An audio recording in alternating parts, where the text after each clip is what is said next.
আমরা বাস্তবে নাটকের দৃশ্য, সিনেমার দৃশ্য দেখে থাকি। আসলে কি, মানুষের জীবনটা একটাই, পুরোটা নাট্যমঞ্চ। আপনার জন্ম থেকে শুরু করে মৃত্যুর আগ পর্যন্ত আপনি আপনার একটা নাটকের পার্ট অভিনয় করে যাচ্ছেন বা যাবেন।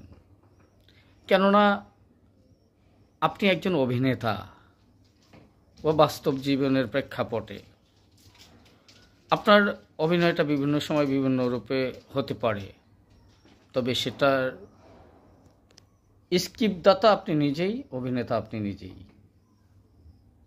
তাই আসুন, আমাদের এই নাট্যমঞ্চের জীবনে, নাটকীয়তার জীবনে আমরা আমাদের সহজ সরল পথে থেকে, ভালোর পথে থেকে, ন্যায়ের পথে থেকে, মানবতার পক্ষে থেকে আমরা আমাদের বাস্তব জীবনের নাট্যমঞ্চের অভিনয়টা পরিসমাপ্তি ঘটাই। আর যেদিন আমাদের প্রস্থান ঘটবে নাট্যমঞ্চের,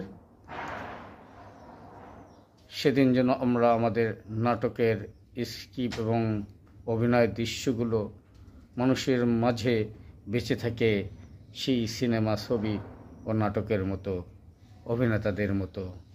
ভালো থাকবেন সকলে। আল্লাহ হাফেজ।